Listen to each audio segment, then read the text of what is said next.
I'm a conventual Franciscan friar, though I'm wearing gray.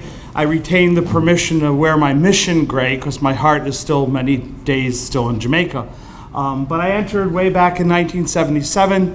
I've been with the firm since, took my first vows in 78, took my solemn vows in 82, and entered as a priesthood candidate, but realized that that really wasn't where I thought God was calling me. I thought that I was called more to walk with the people of God, to be one with them, rather than to preside for them. As Marie mentioned, I'm a DNP, advanced practice nurse, with certifications as an adult nurse practitioner. My Doctor of Nursing Practice was done at Regis College. Much to my surprise, one of my readers is here, and my preceptor for the capstone project, Dr. Cheryl Shields up front. My master's is from UMass Lowell, which at that time was University of Lowell. I have an intermediate CAGS in there from UMass Amherst in education, and my original bachelor's, my beginning, was at American International College. I applied to the College of Our Lady of the Elms in 1979, and I was politely told that we aren't accepting men at this time. You might want to go up the street. So I did. And in 1988, I came back and taught there and returned in 2011. I'm certified as a nurse practitioner and licensed as an RN in Massachusetts, Maryland, Pennsylvania, and Jamaica. That particular picture that you see there, I found when I was looking for pictures for my doctoral work. And I realized it was me. I realized it was me because, is this a pointer on here?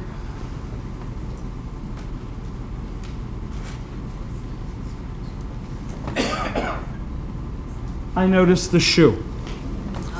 This is the Catholic Worker Free Clinic in Philadelphia, PA, where I worked from 1995 until 1997 to 2005. I said, that's my shoe.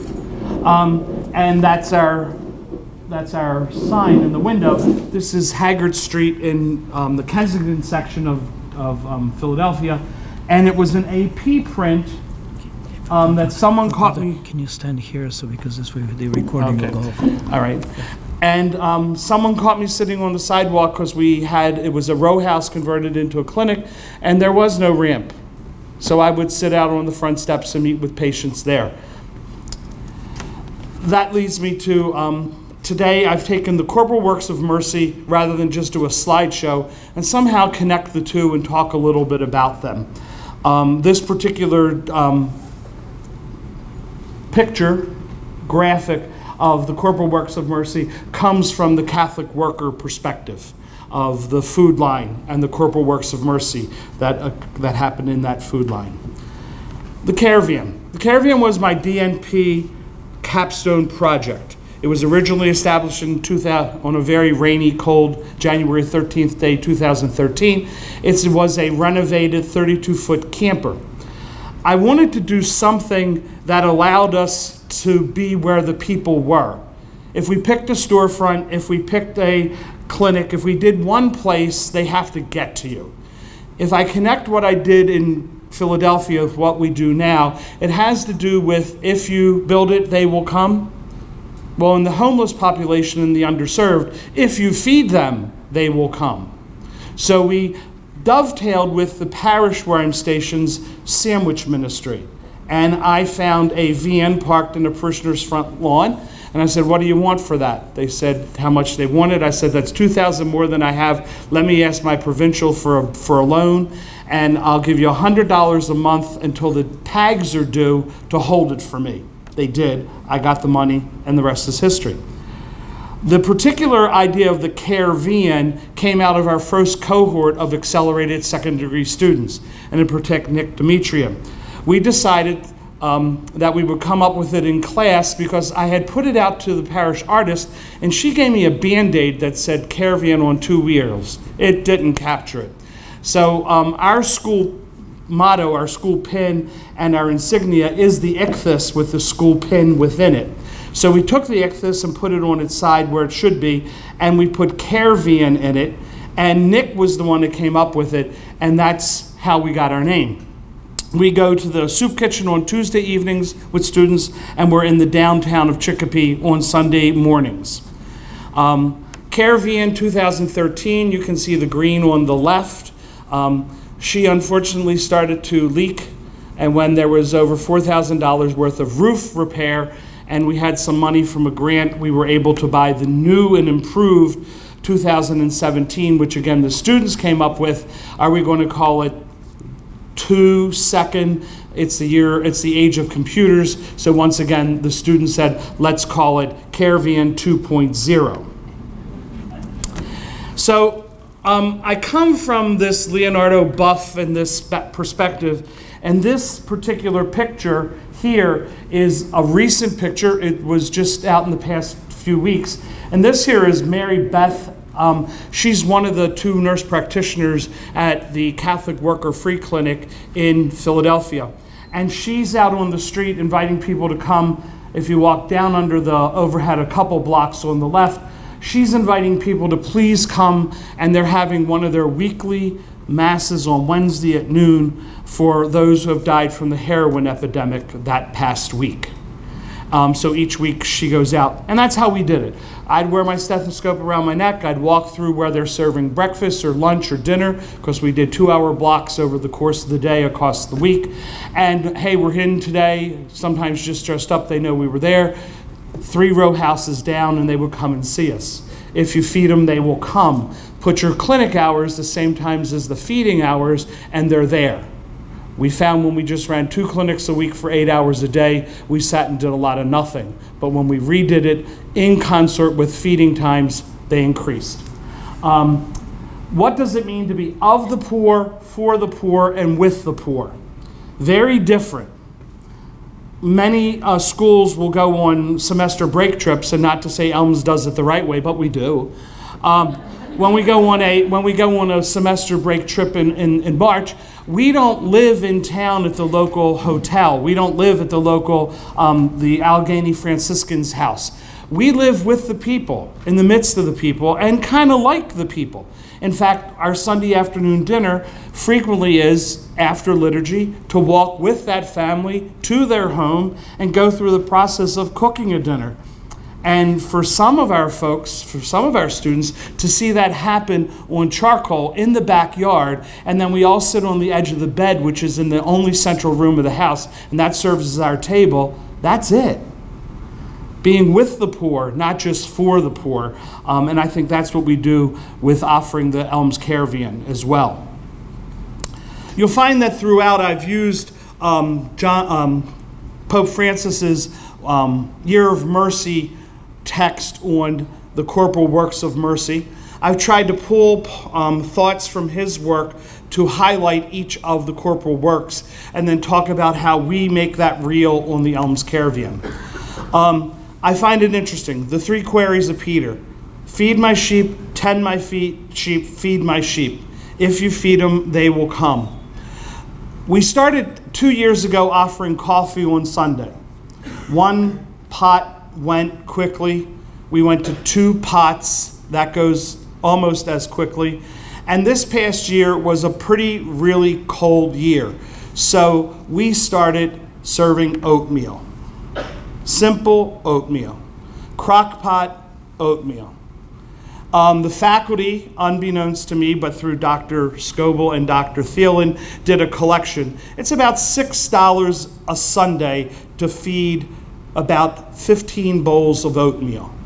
We've added raisins since for some iron. I augment it with apples or whatever's left in the kitchen from the week, sometimes old bananas, shredded apples, whatever. But people come looking for the oatmeal. You would think we were serving sirloin steak. It's delicious. I've never had this. It has a little bit of a Jamaica thread in it because I make it more Jamaican style than American style. But feed my sheep. Our numbers have gone from 6 a Sunday to 17 a Sunday, coming in to have their oatmeal. Give them water, for they are thirsty. My community critiqued harshly, and I will do it up front using this slide. Anybody from the audience will know why this is a culturally insensitive slide? the plastic bottles. Our peace and justice friar was on me like you can't believe. You got to change it. You got to change it. But that's what we give out. How many people come for water? Where do people living on the street hydrate throughout the day? We have one young man in particular who has lost over 30-some pounds in the past year because of his addiction. So every week I give him a 6-pack of Ensure and I give him a couple Powerades to just at least keep him hydrated. He gets all the leftover oatmeal if it's there, any power bars that have been donated or whatever. But water, the most essential element, you know, we're supposed to drink 2 to 4 liters a day, technically 4 liters a day if we use our weight and do a conversion, but we say 2 to 4 liters a day. Where do you get it? And then, where do you go to the bathroom afterwards? They're just not available. How do we do that? How do we make that available? To clothe the naked. Isaiah speaks of it about, you know, taking care of your kin. The issue of dignity associated with this. We don't just give the clothing out, but we don't charge for it either. When I was in the mission, we charged $50 Jamaican. That was the equivalent of about 35 cents. It was one bus fare when we had a shoe sale, and you could get 3 pairs of shoes. And the issue is dignity. They weren't given the shoes, they bought the shoes. So everyone who comes to our, we just had it last Sunday, huge success. We had 80 people show up in spite of rain. We give every person who comes on the parking lot 4 tickets to go to the clothing bin and 1 50-50, kind of door prize type thing. And every 15 minutes we pull door prizes, and peanut butter and crackers, a $7 Dunkin' Donuts card, a $7 Subway card, a $7 packet to go do your laundry. To hear people say, I couldn't do my laundry because it freezes before I can wear it. To be able to make that available to them through benefactors. But the dignity of going with 4 tickets and picking what they can buy, in a sense, as opposed to just giving away. And we have some ladies that go weekly to Walmart and get the broken packages because they throw the underwear away that's been broken open, because once it's touched another human, they can't recycle it. We'll take it, we'll wash it, we repackage it, and we put it out once a month. Shelter the homeless. I want to speak a little bit here about Kalkoba, who was the theorist for my project. And as I was putting this together, I said, here's a good place where it makes sense. She described that there were 4 contexts: physical, psychosocial, environmental, and sociocultural. She talks about the difference between relief, ease, and transcendence. That would mean that the person who comes to us and says, you know, I have nowhere to sleep tonight, we have these sleeping mats that are hand crocheted by a bunch of ladies from a women's group at the St. John's Lutheran in Ludlow. And a couple times a month, this lady will drop them off to me. I have them packed in the garage. And someone who's in bad straits, because we do have people who live under 391, which is our overhead interstate, have at least the mat. Maybe I got sweaters or socks that can ease it, or maybe, just maybe, they can transcend. In the course of doing my project there back in 2011, I'd gone through an extensive questionnaire with one man one evening, and I said, great, I finally got another one, because I needed minimum of 20, and they wanted 40 to make it a more powerful study. So every time you get to the end, the last question is, do you consider yourself homeless? And he said, no. I'm like, oh God, this is a great interview. He says, I have a tent, I live down by the river. That's where he lives. By definition, he's homeless. But in his mind, he had transcended that because he had a tent. That's where he lived. Visit the sick. These are some of our friends who visit the sick. The great act of mercy idea of sharing time. Very important. Can we care for and can we accompany? A little bit of passionist has rubbed off on me in the past 7 years, because the passionists speak of that concept of accompaniment Franciscans, we don't have that same idea. We work with the poor, go in with the poor, but they very much talk about accompaniment. How do we walk with the crucified Jesus and the person that's in front of us? How do we do that? Okay? That's the guy who comes in that needs his toenails clipped. That's the guy who comes in and needs his blood sugar checked. That's the lady who comes in and has calluses and needs them, you know, shaved down. All within the domain of nursing practice. For any of you out there that are questioning, our Nurse Practice Act has allowed us to do toenails for 100 years and no one will touch them. But we can do it. We're able to do it. Ransoming the captive. This slide is a difficult slide. We don't go to the prisons. I do visit our students that do go to the prison, but the number of our people on the parking lot who are captive to substance abuse across the board. Like I said, this past Sunday we had our street fair, and Mercy Behavioral Science was with us. And the lady and gentleman who staffed their booth said, we need to be here more often than twice a year. 90% of your clients are substance abusers. They need more of the Narcan here than we have on the bus. And it's true. The arm you see is of a gentleman who comes every week to see us. I asked to take his picture.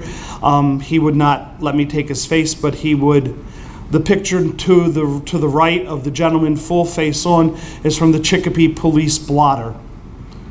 And I use it because every 2 years he has done jail time for drugs, stealing a car for drugs. And the last one, while the picture speaks of the gentleman in the brown coat, who is the gentleman who's a nursing student as well, struggled with and has been fallen to addiction.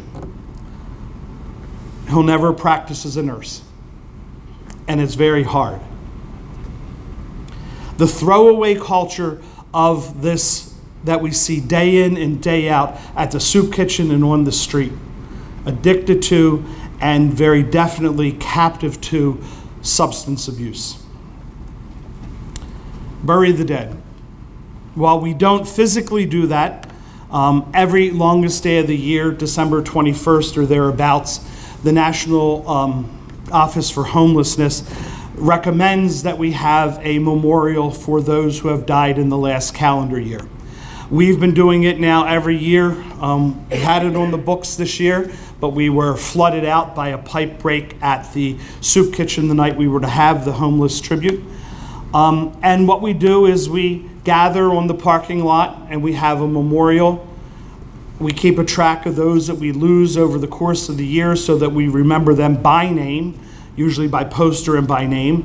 And then we allow people in the audience that come for the evening, people on the parking lot, to call out the names of those who have died in the past year. In particular, this particular year, there was a young girl who's 6 years old, who's the daughter of one of our regulars, who wasn't paying attention, broke her mother's arm, meaning pulled away from her mother's arm, ran into the street in Chicopee, was hit and was killed last August. And she was the main person we were going to commemorate. And the meal that evening was her favorite meal, spaghetti and meatballs. So afterwards there's a large meal. Administrators from the Elms, the mayor comes, the police chief, the fire chief, all the dignitaries you can imagine, the pastor from the parish, some of the local churches as well, so that we can give recognition to and give prayer to those who have preceded us on the streets in the past year. My last slide, and that leaves me time for questions. I threw Maslow in. I didn't want to do a psych talk, but I have permission to use Joe here. He's on the handout that you have. Joe is our longest and our most regular visitor. He's on his second 2-inch chart. Joe was with us on Sunday, and one of our students from cohort 2, Andrew Harrington, showed up, and he comes to me and says, "Duff, is that Joe?" I said, yeah. He says, he still comes? I said, every week, Tuesday and Sunday, Joe's here. I had put Joe's picture in ahead of time because I had permission to use it and I could use his name. Little did I know Sunday would happen, and the idea that I wanted to talk to here was, we're all taught in school about the hierarchy of needs and how they, in the homeless population, shift. Warm overrides food. Dry trumps warm and food. A rain day, we see very few people. If you've ever camped or done anything like that, once your feet are wet, you're miserable. So you rely on a can of whatever or a power bar in the bottom of your tent or in the bottom of your sleeping bag or in the bottom of whatever you got your stuff in, because you're not going to risk getting wet. Well, we know that we're all striving for the higher needs up there, and Joe is housed. Joe has a car. Joe comes every week for the top of the triangle. He's there for companionship. He's there because we're there, and he comes every week. We know all about him. He has survived prostate cancer. He just had his hip replaced that cracked after 10 years, was never been known before to happen. The actual prosthesis broke, okay? They gave it to him to bring to show us, okay? We had a show and tell, okay? Joe is a large man who never wears long pants, tall pants. He only wears shorts, 365. Sometimes he wears a jacket. He always comes in his beat-up car that has 4 sets of keys hidden on it because he so often locks them in because he keeps his girls in there, his 2 dogs. Joe came on Sunday to sit with us and cry because he had to put one of the dogs down on Thursday and the other one died at home on Friday. And Joe was without a dog. He can't go in the house. He told me how on Saturday they threw him out of McDonald's on Friday night when they closed because he couldn't bring himself to go back in the house. And on Saturday evening, he had spent the evening in Kentucky Fried Chicken, and they threw him out at midnight when they finished washing the floor. So we sat with Joe, we cried with Joe, we had a cup of coffee with Joe, and Joe stayed a good 30 minutes on a very busy day, but his need was he had lost his dog. His feet were dry, his belly was filled, but he had lost his girls. And we always refer to them as, how are the girls? He'll say, oh, Peanuts is this, and you know, the other one whose name I could never remember is fine. But that's our Joe. That's a little bit about the Caravan 2.0. This is this year's Tuesday crew that are all headed towards graduation. And I open it up in the 14 minutes that remained for questions. Yes, ma'am. Is that the address for donations, the Lorraine Soup Kitchen? That's where we go. We would be better served if you sent them to the College of Our Lady Elms School of Nursing. Oh, just specifically said Caravan would be fine too. Yes, ma'am. Yes, ma'am. So, is it only the students and yourself who runs this, or do you accept others to volunteer? Okay. Does this work? Do one of these work? Okay, forget it. The question was, is it just for students?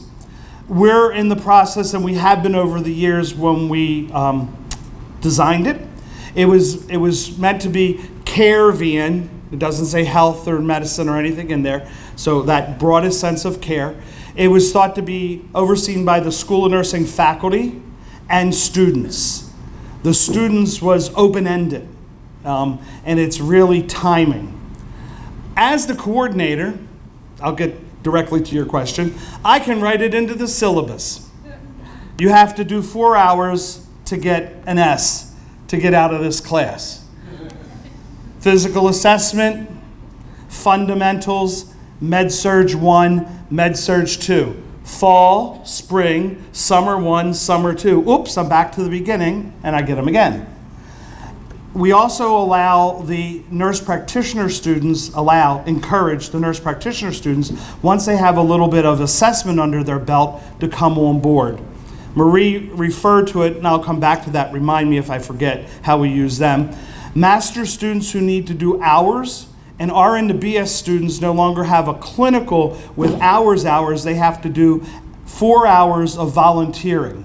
They're strongly encouraged to make that 4 hours of volunteering on the bus with me, okay? And I tend to give 2 for 1, okay? So you give me 2 days, you're done, okay? I'll give you 2 for 1.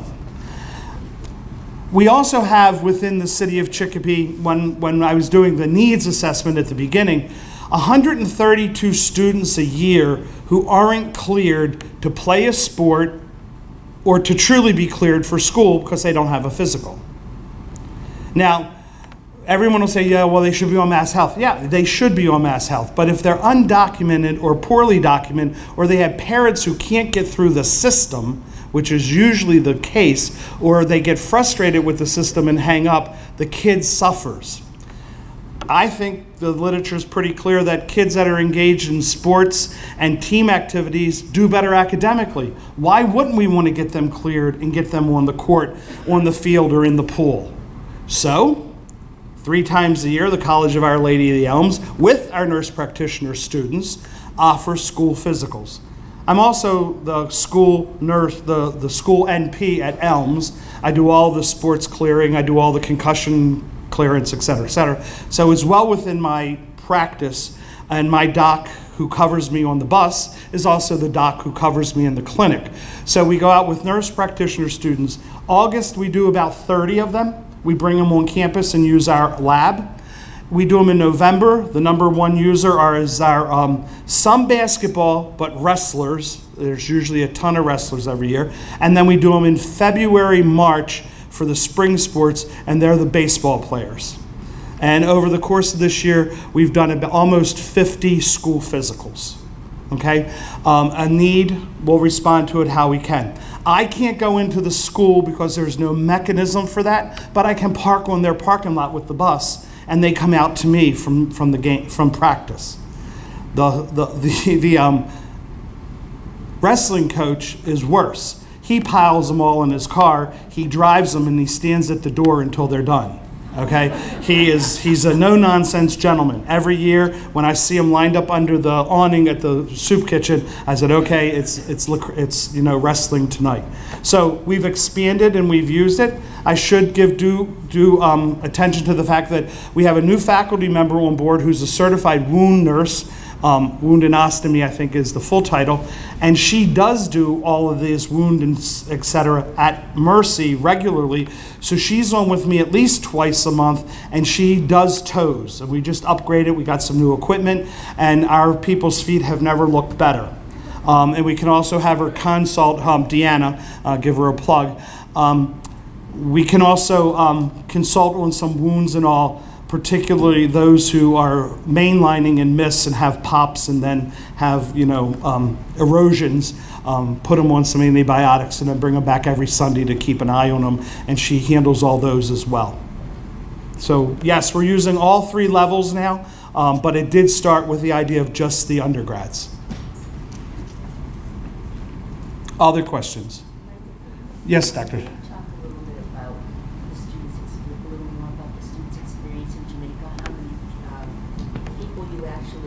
Okay. All right. Dr. Scoble has asked me to say a little bit about the work we do with students in Jamaica as well. I'm just going to look around one more time and go going, gone on Caravan. Okay. So the College of Our Lady of the Elms under Dr. Scoble's leadership has allowed me to take students to Jamaica in January, and we call January Jamaica. And in particular, I take those rising seniors, those that are headed towards population health, and we limit it to 8, and we go for 2 full weeks and 10 days of clinical. And this is their population health experience. As was mentioned, I was there from from 2005 to 2011, and I ran what was called a bush clinic. We were at the end of the 53 bus line. I'm, again, licensed there. I know the ins and the outs. I know they're very limited pharmacopoeia. I know what's available and not available. And as a provider, I might say, Dr. Shields has been with me as well. I don't go into these situations saying I like to use this, this, or this. When we get there in the morning, we go in and we look at the shelf and we say, okay, we've got lisinopril and we've got, looks like we've got a little bit of valsartan today. We got only a 12.5 of this, of hydrochlorothiazide, and the antibiotics we have are A, B, and C. So that's what you got for the day. Students pick it up really quick, okay? So we put 2 in triage, 2 in pharmacy, and then 2 in the hallway with the providers. So they come in with me. Over the course of 10 days, we see around 1,000 patients, okay? We do what are called session clinics at established diocesan clinics. When they hear the white folk are in town, at 6:30 they're there to get their ticket and wait in line.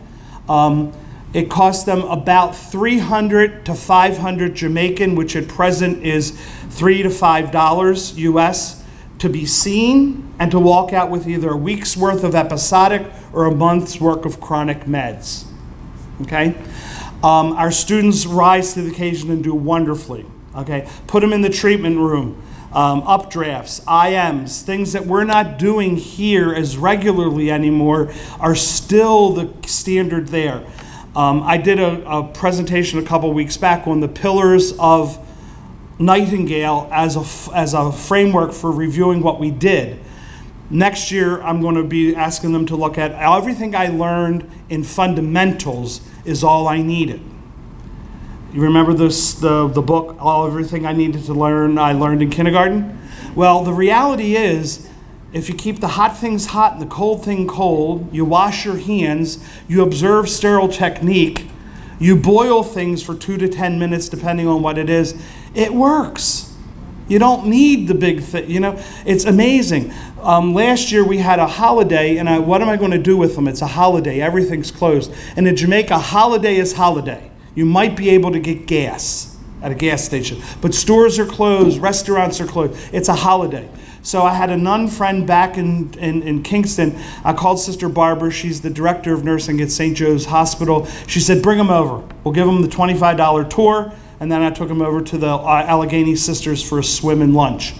And when we got to the OR, because they weren't doing anything that day, we helped fold gauze.